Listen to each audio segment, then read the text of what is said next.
नमस्कार मंडळींनो, ठरलं तर मग मालिकेच्या आजच्या भागामध्ये आपण पाहणार आहोत की आता अर्जुन आणि चैतन्य हे आता कामाचं बोलत असतात. तर तेवढ्यात अर्जुनचे लक्ष फक्त घड्याळाकडे लागलेले असते. अर्जुन म्हणतो, चैतन्य माझ्या घड्याळात 11:17 झाली आणि क्लॉकमध्ये सुद्धा 11:17 झाली. तुझ्यासुद्धा मोबाईलच्या घड्याळामध्ये 11:17 वाजले का? चैतन्य आता ते ऐकून हसू लागतो आणि म्हणतो की सगळ्यांच्या घड्याळात तेच वाजले आणि तू किती जरी विचार केला आहे ना अर्जुन, तरीसुद्धा घड्याळ वेगाने किंवा सावकाश पुढे जात नाही, त्याची वेळ बघूनच जाते. ते ऐकताच तर अर्जुन म्हणतो, तसं नाही रे चैतन्य, पण सकाळपासून सायली मला फक्त एक चिठ्ठी ठेवून गेल्यात आणि त्यानंतर सायलीचा मेसेजही नाही आणि फोनही नाही. मी फोन करतो तर त्या फोन उचलत नाही. हसत चैतन्य म्हणतो की अर्जुन, अरे तूच मला म्हणाला ना त्या कुसुमताईकडे गेल्यात म्हणून, तेव्हा रमल्या असतील त्या तिथे गप्पा मारण्यात, तू कशाला एवढी काळजी करतोस? इकडे आता महिपत हा दामिनी समोर बसलेला असतो. महिपत म्हणतो की गेल्या वर्षापूर्वी मी हरीशचा मर्डर केला आणि त्याला तिथे पुरला. आता मला काय माहिती असं होईल म्हणून, आणि तुम्ही पुन्हा हरीशचं मडं उकरायला लावताल असं कधी मला वाटेन का? दामिनी म्हणते की हे सगळं तुम्ही अगोदर सांगायला हवं होतं ना. मग दामिनी म्हणते की मग अगोदर हे नाही सांगितलं ना, मग आता जा जेलमध्ये जाऊन बसा आणि आयुष्यभर तुम्ही जेलमध्येच राहा. महिपत म्हणतो, बरोबर आहे, ते मला सांगायचं राहूनच गेलं.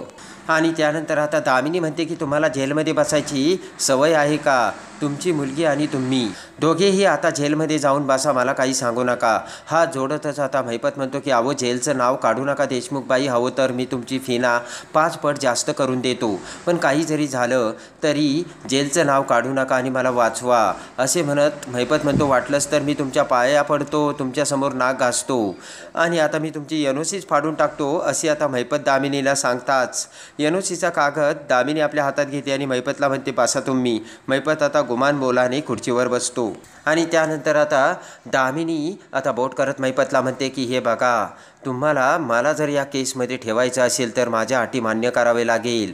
तेव्हा आता महिपत म्हणतो, तुमच्या सगळ्या अटी मला मान्य आहेत.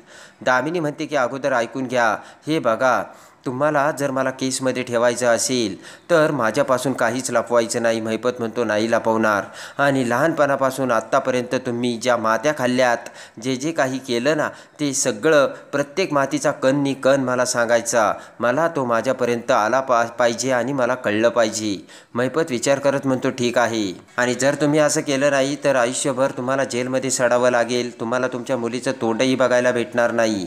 मी तुम्हाला तसं प्रॉमिस देते. तर महिपत म्हणतो, नका नका देशमुखबाई, तसं करू नका. आणि त्यानंतर आता महिपत म्हणतो, मी तुम्हाला लहानपणापासून जे काही केलं ते सगळं सांगेल, पण केस सोडू नका. दामिनी म्हणते, चालेल. तर महिपत दामिनीकडे बघतच राहतो. दामिनी म्हणते, निघा आता. गुपचूप पळतच महिपत तिथून निघून जातो. इकडे आता चैतन्य अर्जुनला सांगतो की पुढच्या आठवड्यात केसचं हिअरिंग आहे ना, मला वाटतंय की निकाल ना आपल्या बाजूनेच लागेल, कारण आता ते फिंगरप्रिंटसुद्धा आपल्याला मिळालेत.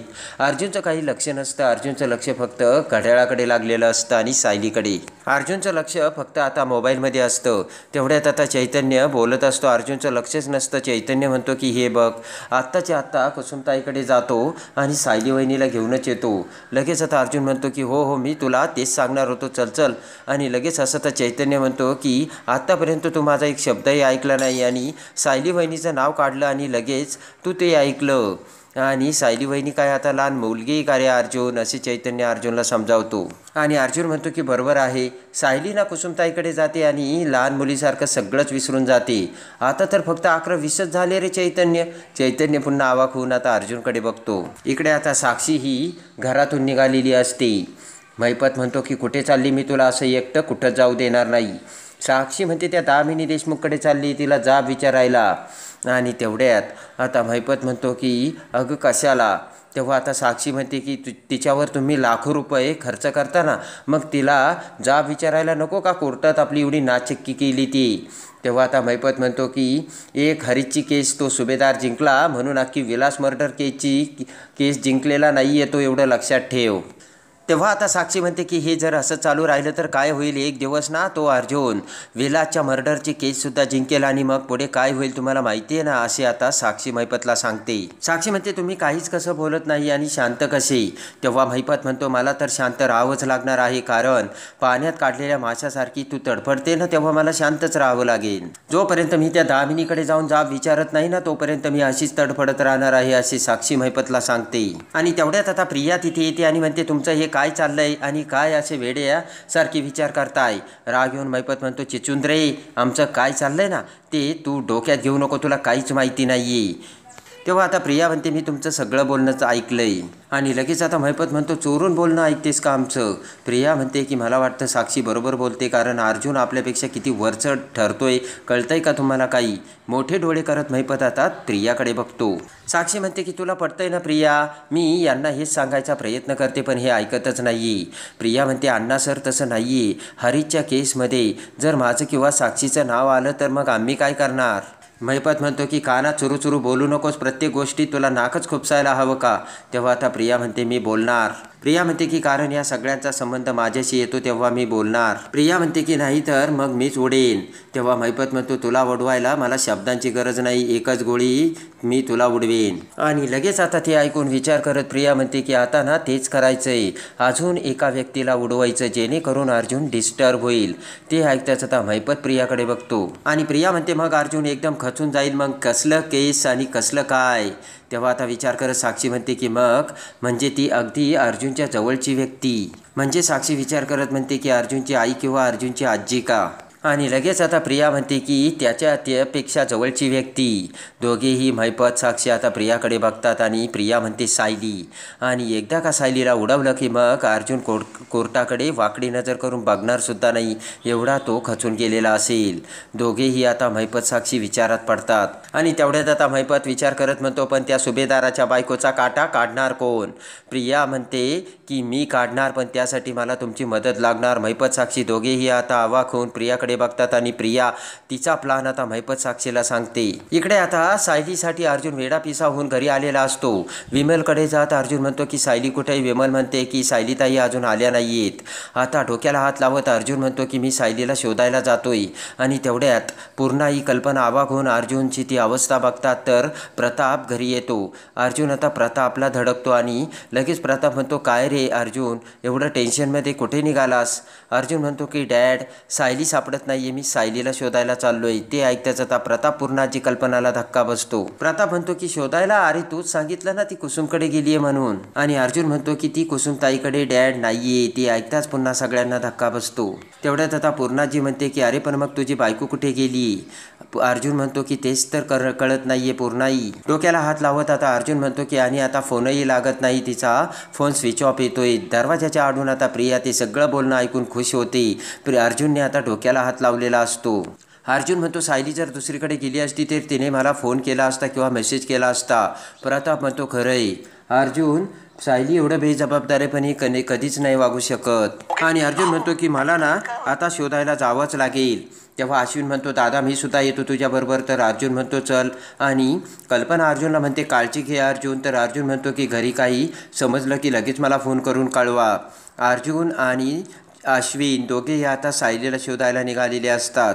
कुसुमताईच्या घराकडे जो रस्ता जात असतो त्या रस्त्याने अर्जुन त्याची कार घेऊन येतो आणि रस्त्याच्या बाजूला उभ्या असलेल्या प्रत्येक व्यक्तीकडे अर्जुन सायलीचा फोटो दाखवत आता चौकशी करत असतो. आणि तेवढ्या तिकडे प्रिया आता साक्षीला फोन करते आणि म्हणते की आपल्या प्लानचा चांगलाच परिणाम होतोय. इकडे सगळे सुभेदार हादरलेत आणि सगळ्यांच्या वाचा बंद झाल्यात, सगळ्यांच्या बोलत्या बंद झाल्यात, सगळ्यांची चांगलीच झांज उतरली. आणि त्यानंतर आता साक्षी म्हणते की त्या सुभेदारांचं मला काही घेणं नाही. आता अर्जुन घाबरला की नाही मला सांग.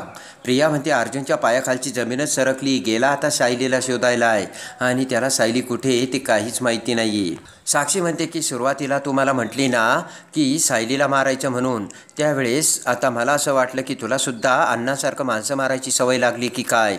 पण सायलीला न मारता तू अर्जुनला वीक केलं ना, ते खरंच मला खूप आवडलं प्रिया. असे आता साक्षी प्रियाला सांगताच प्रिया खुश होती. आणि त्यानंतर आता साक्षी म्हणते की आता ना अर्जुनचं लक्ष फक्त या केसवरून हटवायला हवं. तेव्हा आता प्रिया म्हणते तसंच होणार आहे कारण अर्जुनचा श्वास सायली आहे, सायली. आणि तेवढ्यात आता प्रिया खुश होऊन हसू लागते. पाठीमागून कल्पना तिथे येते आणि तन्वीला फोनवर बोलत असताना बघता क्षणी आता कल्पना म्हणते तन्वी. तर आता कल्पना आल्याचे समजताच इकडे तन्वी नाटक करत म्हणते, हा हा वहिनी मी तुला आता नंतर फोन करते आणि ठेवते फोन.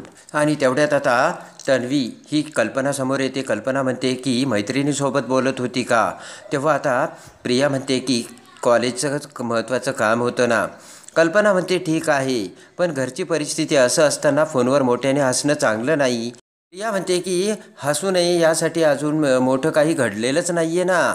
आणि त्यावेळेस आता कल्पना म्हणते, हे बघ त्या मुलीसोबतचं असलेलं नातं मी मानत नाही आहे, पण ती मुलगी असं कधीच वागणार नाही आहे. सकाळपासून अर्जुनची काय अवस्था झाली कळतंय का तुला? आणि कल्पना म्हणते की पण सकाळपासून अर्जुनची अवस्था बघितली ना, तेव्हा असं मी सुद्धा कसं हसू शकते.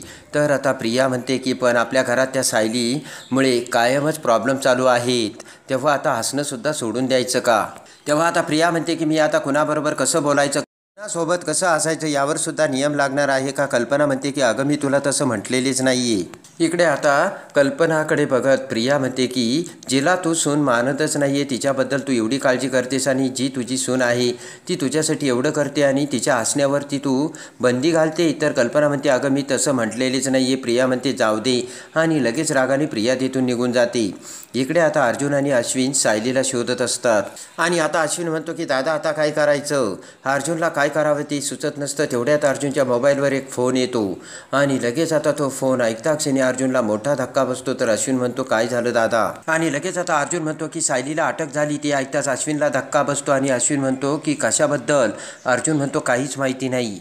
आणि लगेच आता अश्विन म्हणतो की दादा मी तुमच्यासोबत येतो. तेव्हा आता अर्जुन म्हणतो की नाही, घरचे सगळे प्लॅनिंग होतील, तू घरच्यांना समजाव आणि काही होणार नाही हे सांग. अर्जुन आता पोलीस स्टेशनमध्ये येतो आणि तेवढ्यात आता अर्जुन लगेचच सायली कुठे असे विचारतात. लगेच आता इन्स्पेक्टर म्हणतो की सायलीला ना आम्ही स्पेशल सिक्युरिटी जेलमध्ये ठेवलं आहे. तेव्हा आता अर्जुन म्हणतो व्हॉट, असं काय केलं आहे माझ्या बायकोने सायलीने? तेव्हा आता इन्स्पेक्टर म्हणतात की सायली सुभेदार यांनी एका मुलाला पळवण्याचा प्रयत्न केला आणि ते ऐकताच आता अर्जुनला मोठा धक्का बसतो आणि अर्जुन म्हणतो व्हॉट? तर इन्स्पेक्टर म्हणतात हो. आणि लगेच इन्स्पेक्टर म्हणतात की त्यांच्यावरती लहान मुलाला पळून नेण्याचा चॅरिटेबलचा गुन्हा लागला आहे. ते ऐकताच अर्जुनला धक्का बसतो. तर मीडियावाले सुद्धा तिथे आलेले असतात आणि मीडियावाले म्हणतात की अर्जुन सुभेदार तुमच्या बायकोला अटक झाली, खरं आहे का? आणि त्यांनी असं काय केलं की ज्यांनी करून त्यांना अटक झाली आणि एक नवरा म्हणून तुमचं काय मत आहे? हे मीडियावाले आता अर्जुनला विचारतात आणि अर्जुन समोर आता भयानक प्रश्न उभा राहिलेला असतो. तेवढ्यात मीडियावाले म्हणतात की मधुकर पाटील आणि आश्रमाशी याचा काही संबंध आहे का? आणि अर्जुनला आता राग येतो. हे सगळं महिपतने घडून आणल्याचे सत्य आता अर्जुन समोर आलेले असते. तर आता ही सगळी खेळी महिपतची असल्याचे अर्जुन कसा समोर आणतो आणि त्यानंतर आता सायलीला अर्जुन त्या मॅटरमध्ये कसा सही सलामत सोडून घरी आणतो हे बघण्यासाठी आणि ठरलं तर मग मालिकेच्या डेली अपडेट्ससाठी बेल नोटिफिकेशनवर क्लिक करून आपल्या चॅनलला लाईक करा, सबस्क्राईब करा.